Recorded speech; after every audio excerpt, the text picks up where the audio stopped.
J'en ai parlé dans une vidéo ce midi, mais j'ai vraiment l'impression qu'on est de plus en plus, mais vraiment de plus en plus, dans une espèce de propagande pro-guerre, pro-Emmanuel Macron, une propagande et non plus une information. Alors, ce midi, quand j'en ai parlé, c'était au sujet des sondages qui me semblaient complètement aberrants. 60%, plus de 60% des Français voulaient le retour du service militaire. Plus de 50% des jeunes se disaient prêts à aller à la guerre. Et plus de 37% des femmes se disaient prêtes elles-mêmes à prendre un casque lourd et une mitrailleuse pour aller se battre. Bon, les sondages me paraissaient faux. Mais vous savez, il y a autre chose qui me paraît vraiment faux. C'est, eh bien, à chaque fois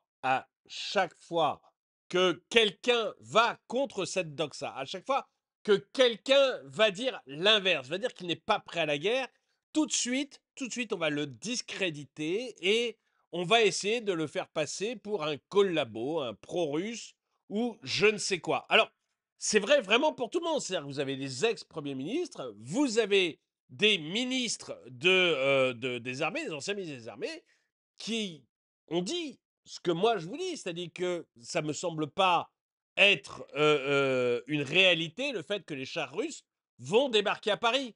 Ça ne me semble pas être une bonne idée de toujours vouloir relancer cette guerre en Ukraine, alors que en ce moment même, en Arabie Saoudite, l'Ukraine est en train de négocier avec les États-Unis pour trouver un plan de paix qui convienne aux Russes, puisque vous savez que les États-Unis ont négocié déjà avec les Russes. Donc maintenant, c'est au tour de l'Ukraine d'aller voir les USA en Arabie Saoudite. Ça se fait en ce moment. Tout le monde est en train de préparer la paix, sauf Emmanuel Macron, qui, parce qu'à mon avis, il est en très grande difficulté à l'intérieur, il est en très grande difficulté en France, donc sauf Emmanuel Macron, qui lui semble vouloir préparer et pousser le plus possible à la guerre. Et on voit ça aussi dans quelques pays d'Europe. On le voit en Angleterre, on le voit en Pologne, on le voit en Allemagne, on le voit avec Ursula, à qui ça donne une sorte de super pouvoir de celle qui s'est élevée contre la Russie. Mais en dehors de ces quelques pays, la plupart des pays européens sont pour la paix, ne veulent pas rentrer dans cette guerre. Regardez l'Italie, regardez même la plupart vraiment des pays européens, hein, en dehors de ceux que j'ai cités, c'est-à-dire la France, l'Angleterre, l'Allemagne, la Pologne, la plupart, et les États baltes qui ont très peur parce qu'ils sont voisins des Russes, donc on les comprend, mais en dehors de ces pays, les pays ne sont pas du tout va-t-en-guerre en ce moment. Il n'y a vraiment que nous. Et j'ai l'impression qu'il y a une véritable propagande qui est en train de naître en France en faveur de la guerre pour pouvoir remettre en selle un président qui est totalement démonétisé. Et ce qui m'effraie, c'est que j'ai l'impression que ça marche. Bonjour et bienvenue dans cette nouvelle vidéo de DME en direct. Comme toujours, si vous n'êtes pas abonné, je vous suggère de le faire et de cliquer sur la cloche pour être prévenu lorsque je sors une nouvelle vidéo. Et vous devriez aller sur la boutique. Vous devriez aller sur la boutique sur la chaîne parce que j'ai deux grosses nouvelles aujourd'hui. La première nouvelle, c'est que, il y a un nouveau logo. Il y a un tout nouveau logo sur la boutique d'AME. Je vais vous le montrer dans quelques secondes. Il est tellement nouveau que moi, je ne l'ai pas encore reçu. Je vais le recevoir demain. C'est vous dire s'il est nouveau. Et donc, il y a un tout nouveau logo. Et pour l'arrivée de ce tout nouveau logo, aujourd'hui seulement, je fais moins 15% sur toute la boutique. Donc, vraiment, à la fin de cette vidéo, allez sur la boutique d'Em. Alors, je vais vous montrer plusieurs posts. Tout d'abord, je m'aperçois que dans certaines émissions de télévision, entre deux, il faut partir faire la guerre ou augmenter, enfin, prendre l'argent des Français pour pouvoir aller faire la guerre ou suivre notre président, etc. Il y a quand même des gens qui se souviennent que notre président, c'est pas la première fois qu'il nous ment. Il y a quand même des gens qui se souviennent que l'utilisation de la peur des Français pour remettre en selle Emmanuel Macron ou l'utilisation de la peur des Français pour les contrôler, c'est pas la première fois qu'on nous le fait. Et ça m'a plutôt intéressé. Donc, je vais vous faire écouter une personne, Isabelle Nimal, qui est boulangère. C'est dans Tribune Populaire. Isabelle Nimal, qui est boulangère et qui explique comment Macron a déjà joué sur les peurs depuis le Covid et refait le coup avec la Russie. les petits propagandistes de BFM sont à ce moment-là en PLS. Parce que c'est vrai que BFM est l'un des journaux qui nous fournit le plus actuellement de sondages sur le thème les Français veulent aller faire la guerre, les Français sont prêts à se battre, les Français sont prêts à donner leur argent pour la guerre, etc., etc. Ça, c'est vrai que BFM est très très forte pour ce genre de sondage. Ah, j'en profite, excusez-moi. Je vous montre juste là, au-dessus de moi, vous avez le nouveau logo. Je le reçois demain, moi, donc vous voyez. Mais vous avez le nouveau logo, donc effort privé, gâchis public. Là, sur un mug, vous l'avez sur 250 produits différents, donc n'hésitez pas. Et en plus, ça me semble assez bon dans cette idée-là parce que effectivement, on a les Français qui galèrent et qui font beaucoup d'efforts, comme Isabelle, vous allez voir, la boulangère. Et à côté de ça, on a un État qui nous pique 50% de la richesse produite dans ce pays, qui la dilapide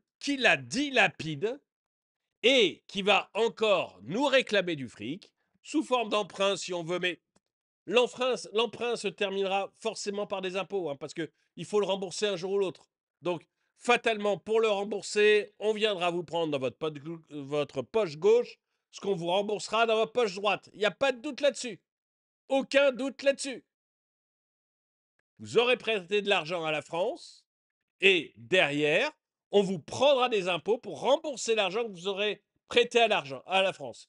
Ça va être clair comme de l'eau de roche. Donc, parce qu'il n'y a pas d'autre façon de rembourser un emprunt, hein. C'est vos impôts, hein. L'État, il n'a pas de source de source de revenus que vos impôts. Ce serait d'ailleurs un truc intéressant à réfléchir sur comment l'État peut-il avoir d'autres sources de revenus que les impôts des Français. Mais bon, ça c'est autre chose. Mais on va écouter donc notre boulangère. Inquiète par rapport à la guerre, pas du tout. Mmh. Par contre, Mais moi aussi, hein, pas du tout, hein. Je sais pas pour vous, vous me direz dans les commentaires. Moi, je suis pas du tout inquiet sur la guerre. On a l'arme nucléaire en France. Poutine, aussi vindicatif, aussi méchant soit-il, n'a aucune envie de voir une bombe nucléaire exploser à Moscou ou exploser à Saint-Pétersbourg. Or, il sait très bien que s'il vient en France, il gagnera parce qu'il a un arsenal nucléaire 10 fois supérieur aux nôtres. Donc il sait très bien que face à la France, il gagnera, mais il sait aussi très bien qu'il a des chances non négligeables de prendre une bombe nucléaire sur Saint-Pétersbourg ou une bombe nucléaire sur Moscou. Je veux dire, personne n'est assez dingue pour faire ça. Personne n'est assez dingue pour faire ça. Donc je n'ai pas du tout peur de la guerre en France. Ça n'arrivera pas. par rapport au discours de notre président, oui, tout à fait. Moi, je me reconnais pas dans ce président qui, à chaque fois qu'il y a quelque chose en France, le Covid annonce qu'il y a Mmh. pendant son discours 14 fois la guerre, que là, par rapport à la guerre entre l'Ukraine et la Russie, Mmh. Là, il y a la guerre, de fait. oui, mais pas en France. Mmh. Il y a la guerre en Je Ukraine. suis mais parfaitement d'accord avec cette dame, quoi. Oui, il y a la guerre, monsieur de BFM. Oui, il y a la guerre, mais pas en France. Il y a des guerres aussi dans les pays africains, il y a des guerres dans les pays arabes, il y a des guerres partout dans le monde, hein. Mais on n'est pas obligé de s'y précipiter à chaque fois. Alors oui, l'Ukraine est en Europe. Non, elle n'est pas en Europe. L'Ukraine, c'est aux portes de l'Europe. Heureusement, ça ne fait pas partie de l'Union européenne. Et vous savez pourquoi ça ne fait pas partie de l'Union européenne? Ils avaient déjà lancé leur candidature. On avait dit qu'ils n'étaient pas prêts à cause de 3 points un peu importants. Le premier, il y avait une corruption XXL en Ukraine. Et on l'a même vu pendant la guerre. Je vous rappelle tous les scandales de corruption qu'il y a eu, avec des gens qui détournaient des fonds de l'armée pour leur profit personnel. Vous aviez aussi une Ukraine qui était la plaque tournante du trafic de cocaïne. Donc, merci pour les faire rentrer en Europe.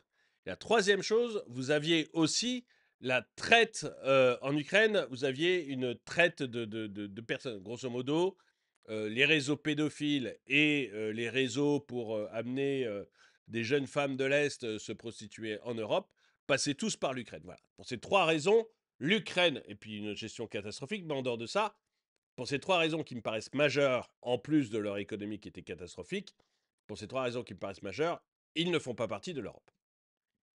Euh, Ça me paraît d'ailleurs dingue qu'on veuille les faire rentrer dans l'Europe dans les 2 ans qui viennent. Mais bon. mais moi, je suis plus inquiète pour l'économie de notre pays et je pense vraiment, Ouais. si je peux terminer, que ça sert à ne pas régler les problèmes qu'il y a en France et il y en a beaucoup. Vous dites, vous dites qu'il faudrait d'abord s'occuper de nos problèmes franco-français avant de pense considérer vraiment, ce qui se passe en Ukraine. Et je pense qu'il n'y a pas beaucoup de gens qui seront d'accord avec moi. On va mais voir. je pense qu'il y a beaucoup de problèmes en France et qu'en fait, de parler des problèmes des autres, ça permet de ne pas régler les problèmes qu'on a en France. Moi, je suis commerçante, j'ai 57 ans, j'ai une boulangerie à Sarlat en Dordogne. Ouais. J'ai eu Monsieur Wörth d'ailleurs au moment de la crise de l'énergie par téléphone parce que je souhaitais qu'il vote une loi qui était proposée par les socialistes à ce moment-là.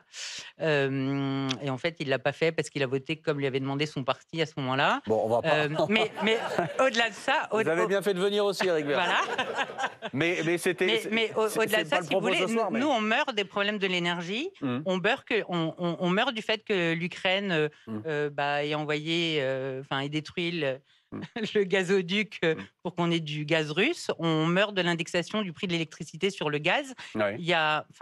L'énergie, ça tue les boulangers. Moi, j'ai des collègues, j'en ai une quinzaine par jour qui ferment. Il n'y a jamais eu autant de défaillances d'entreprises. Et je pense que vraiment, de parler encore de cette guerre, ça permet de ne pas régler les problèmes qu'il y a en France. Je suis parfaitement d'accord avec elle là-dessus. Mais vraiment parfaitement d'accord avec elle là-dessus. On se sert de cette guerre pour ne pas parler des problèmes qui arrivent en France. On s'en sert pour remettre le président sur selle. À chaque fois que notre président a été fragilisé, il a sorti comme ça une crise, le Covid, la guerre. Il a sorti une crise pour se remonter dans les sondages. Ça a été systématique. Je pense vraiment que c'est lié à ça. Alors c'est vrai que quand des gens un peu intelligents je pense disent que ça, vraiment parce de que, parler encore de cette... Si vous voulez, il n'y a pas que cette boulangère ou moi qui disions ça. Vous avez aussi eu François Fillon et Hervé Morin. Donc François Fillon, ancien Premier ministre et candidat à la présidentielle, et Hervé Morin, ancien ministre des Armées. Et à chaque fois, il y a quelqu'un qui va venir les ridiculiser. Vous voyez, là, c'est Alain Duhamel qui s'en prend à François Fillon pour dire que l'interview qu'il a fait dans Valeurs Actuelles était navrante. Bon, Alain Duhamel, on pourrait quand même, comme ça, quelqu'un de méchant, on pourrait lui citer quand même un nombre de fois où il s'est montré adorateur assidu d'Emmanuel Macron, incroyable. Incroyable. Cet homme est un macroniste mais pur jus. Pur jus.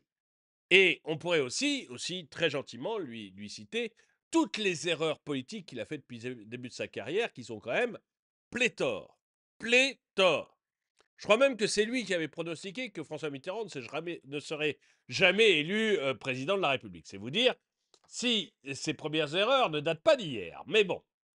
Et donc, il va aussi critiquer Hervé Morin un peu sur le style cet homme ne comprend rien, il est nul, c'est un imbécile et je m'y connais mieux en armée qu'Hervé Morin. Je vais vous le faire écouter un petit peu. L'expression qu'avait employée Jean-Pierre Raffarin la semaine dernière. Oui, mais comme vous avez bonne mémoire, je lui ai dit que je n'étais pas d'accord avec l'emploi de ce mot. Donc je n'emploie pas le mot. Oui, Jean-Pierre Raffarin disait que quand on n'était pas d'accord avec Emmanuel Macron sur la guerre, on était un collabo. Ouais, je sais pas, on a le droit quand même de ne pas être d'accord avec notre président quand il veut nous envoyer à la mort. On peut ne pas être d'accord avec lui. Si, encore une fois, on serait en train d'avoir les chars russes en Alsace-Moselle, là, il n'y aurait plus de discours à avoir. Il y aurait, écoutez, on y va tous et puis on verra bien ce que ça donne. Mais, je suis désolé, c'est pas ce qui se passe. C'est pas ce qui se passe. Mot de collabo. En revanche, l'interview de François Fillon dans Valeurs Actuelles, c'est même navrant de la part de quelqu'un qui a été 5 ans Premier ministre. Enfin, je veux dire, c'est lamentable. Et le malheureux Hervé Morin... Non, pourquoi vous êtes... Pourquoi ça a été un mauvais ministre de la Défense ? Affligé. Mais oui, bien sûr. Mais bien sûr. On ne le sait pas. Chez vous le savez. Non, mais ceux qui bien nous écoutent, nous regardent. J'ai le souvenir d'un déjeuner, alors ça, je peux vous dire qu'il me taraude. Pourtant, ça date pas d'hier. Allez-y. D'un déjeuner avec Hervé Morin, ministre de la Défense. Et moi, je m'intéresse aux questions de défense depuis toujours. Bon. J'ai même failli être le chroniqueur militaire du monde. Alors, ça m'intéresse vraiment. Il avoue tout maintenant. Bon. Oui. Et confidence. donc, je suis arrivé face à Hervé Morin et je l'ai interrogé sur les programmes d'achat de matériel militaire pendant 1h30. Eh ben, j'en savais plus que lui, et je suis sorti. Oui, mais j'avais de la fumée qui me sortait des oreilles, et je suis tombé sur le chef d'état-major des armées, et à qui j'ai déversé ma bile, et qui était d'accord avec vous. Et qui m'a dit, je ne vous dirai pas le contraire. C'est ça. Le grand Hervé. Donc, le chef d'état-major des armées, désavoué Hervé Morin pour être d'accord avec Alain Duhamel.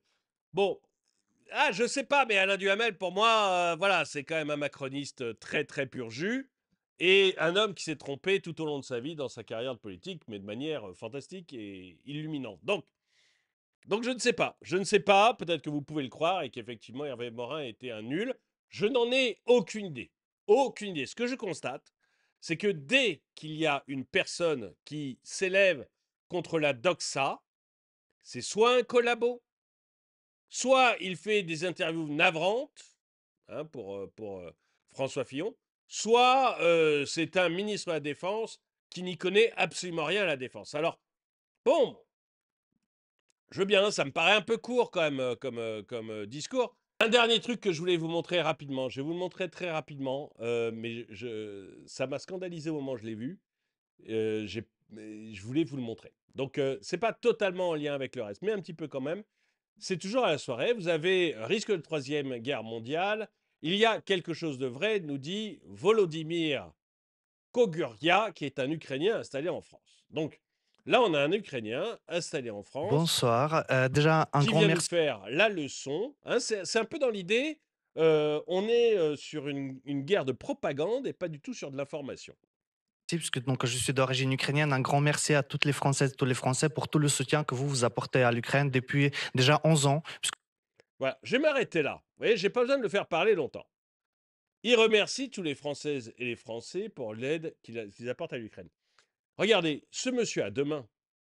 Il a deux pieds. Enfin, je suppose, je ne vois pas sa chaise roulante. Il a deux mains. Il est en âge d'être à l'armée. Il a quoi? Il a 30 ans? 35 ans? Il est en âge d'être à l'armée. Qu'est-ce qu'il vient foutre en France? Si vraiment la Russie est un danger, si vraiment il y a une guerre incroyable en Ukraine, mais Volodymyr, ta place, c'est là-bas. C'est pas en France. Pourquoi est-ce que mes gosses devraient aller se battre en Ukraine alors que toi, tu vis tranquillement ta vie de bobo en France? Vous voyez, ça m'a énervé, ça. Ça m'a énervé. Pourtant, c'est pas mon genre. Pourtant, c'est pas mon genre de m'énerver, mais ça m'a énervé. Qu'est-ce qu'il vient foutre en France? Si vraiment il y a une guerre terrible, terrible, et qu'il faut absolument que la France s'engage, ben moi, je suppose que Vladimir, il a rien à foutre à Paris, il a rien à foutre ici, il est visiblement, c'est une personne normale avec ses deux bras et deux jambes, visiblement, il est en âge de combattre. Eh bien, mon petit gars, avant que mes enfants aillent à la guerre, je veux que tu portes un casque lourd, tu prennes une mitrailleuse et que tu ailles te battre. Dites-moi ce que vous en pensez dans les commentaires. N'hésitez pas. Et dites-moi si vous pensez comme moi qu'on est sur une propagande incroyable,